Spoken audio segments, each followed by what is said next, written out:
basic duck fly emerger pattern. It's a combination of 2 or 3 flies together. Obviously the colour combination to suit the duck fly. The quill body, the red thorax, gives the burst of red that you get. And obviously the hopper legs, there's a couple either side, bit of deer to a bit of buoyancy, and as well as the CDC. And then just it could be a hen or a cock hackle in front, which helps lift the fly. Now you can trim away this or bring this up by just, when you put your gink or your muslin or whatever you're using onto the fly, you just draw these fibres to the top, and again that adds to the floatability of the fly. It helps it to float and sit on the surface. Now to tie the duck fly, the hook I'm using, this is a Kamasan, it's a B160, it's a size 12, 2 sizes that I tie is the 10s and 12s. The hook choice is up to you, again it could be up to you. It's entirely, this is a hook that I use a lot, and it's a very versatile style, that being a short shank and wide gape hook, so you can tie a few different patterns on it, and it's especially good for emerger patterns. Now thread, I'm just going to use a thread, uni thread 80 in black, just before it runs out. Again, it could be your choice, it could be Danvos, it could be UTC, whatever you feel comfortable tying with. Now I'm just going to put down a layer of thread, when I come around the bend, because I'm representing the merger, and then remove the base piece. The rib of the fly is a peacock eye, as you can see there. It was a peacock eye anyway. Basically, using the bleach, I've removed the fine fibres to get the quill. The quill is a great material for giving a segmented body, and it's the right colour. Now, I've tore off the stem, just catching it in at the bottom to get the best part of the best colour is from that point up, in my view.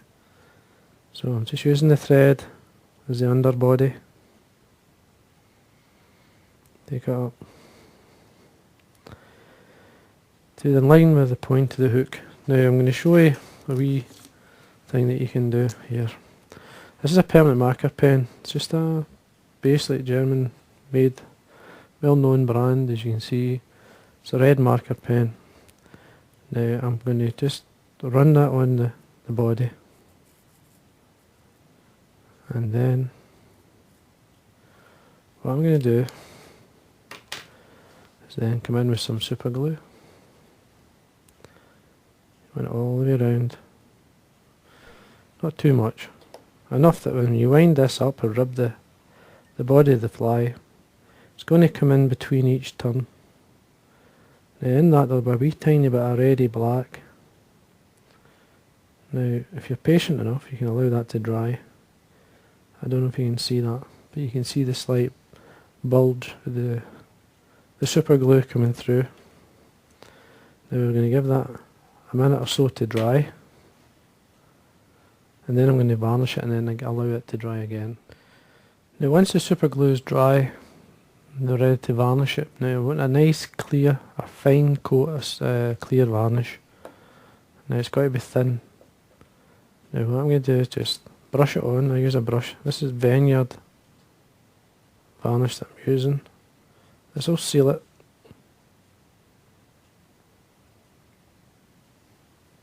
And then we're going to allow that to dry. Now I don't know if you can see there, but you get like it's bleeding type colour coming through and onto the quill, and that adds to the colour of the fly.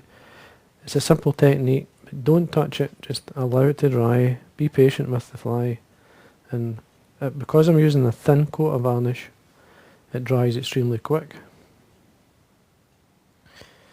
Now obviously I'm ready to tie the next stage of the fly, and if you look close you'll see how the red of the pen has come through and just slightly highlighted certain points. Now to me when the light hits that it's perfect, it shows a nice colour, and you don't have to do it, but it's just to give you something to think about. Now for the wing, the underwing anyway, I'm going to use this very light coloured elk hair. This is a piece that when you're going through the patches on the shelf or in the shop, I always look around to see the different colours. I mean, obviously get a darker colour here, and this is some roe deer for specific type of fly. And then for this one I want a slightly lighter colour. So this is the reason I bought this, and it's for doing some midge patterns, and it works extremely well, either just as a wing or as an underwing. And what I'm going to do is take off a few fibres, make sure the fluff's removed. I'm going to stack it up, tap on your desk, and it's all lined up for you, take it out. Now the length, I'm going to keep these tips within the hook, not going any further than that, just within there. Hold the wing in your finger and thumb and trim away the excess. Just tie it on the top, nice and tight. Just basically tidy that up. There we are. Now I'm going to put the legs on at this point. I'm using this wing to separate the the legs. Now these are pre-knotted pheasant tail legs from Vineyards. You can knot them yourself, and I do sometimes. So, but if you can buy them already knotted, then it will save you a lot of time. Now I need 4, so I'm going to take 4 off. Just bring them 90 degrees from the stem, and then tail them off. Now what I'm looking for is just seeing how these are going to sit. Now I'm using my finger and thumb to separate them, so I've got 2 either side. Now length, obviously slightly by the wing. You need to see the legs. There's no use putting them on and hiding them within the wing, so you want them slightly longer. Say twice the length of this part of the wing. Just hold them, using the wing to keep them separate. 2 or 3 turns come in. And there we are, so that's fine. And trim this away and tidy up. Again, make sure a wee bit of wax on the thread so it's not going to slip. Now, I'm going to add some seals fur here, or a synthetic, whatever you've got. In this case, this is a nice red and hot orange blend. Now I blended these together to get this. Now you can use either, it's up to yourself. If you've got a red, use the red. If you've got an orange, use an orange, or have some tied with either. I like to blend them together. So we dub this on.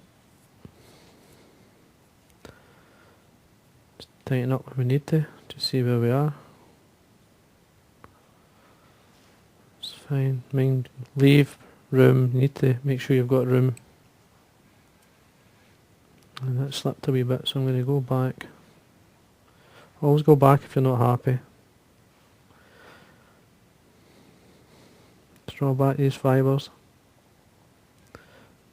Take your seals fur in. There you go. Don't want to overdo it. Now we're going to again come back to our deer here. Same wing again, just the same amount. To the stacker, tips first. Make sure the fluff's away on the under fur. Tap on your desk, just check, it's fine.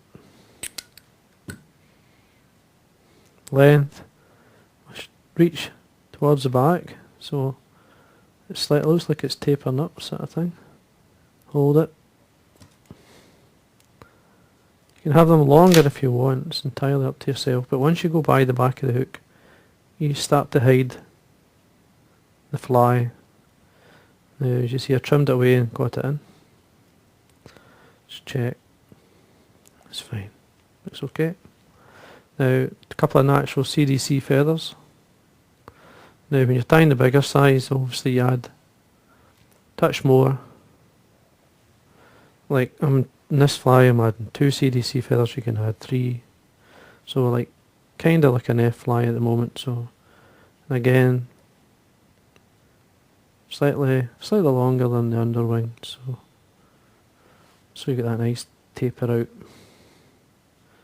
Come in, just check your length, have a look, see how it's sitting, because we can always go back at this point. And I'm just going to go back when it's slightly more open. Check my length again. 3 turns. Now, make sure there's wax on the thread. needs to come in slightly. That's better. Once you're happy with the length, you can then tighten up. Trim away the waste. Tidy up that area.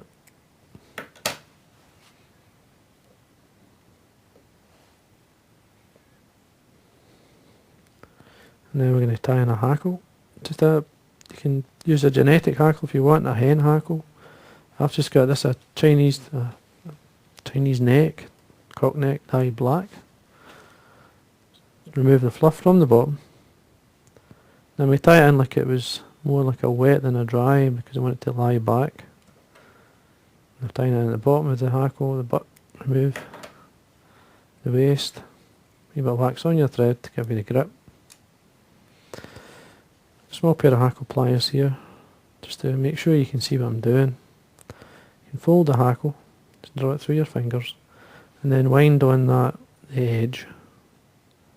So basically it's like a herald. And then we just draw it back, doing one turn in front of the other. Put as many turns at least as up to yourself. Now this is the kind of blend of the hopper and the sort of hog look, or the sedge hog. And once you're happy, I'm going to fold this back. So watch don't catch too many fibres. Basically don't want to catch any, but tighten up. Just ignore the tip at this point. And then whip finish. Nice and tight. And trim away.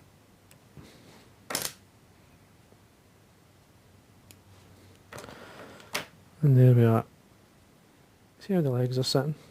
And then all we have to do is some varnish.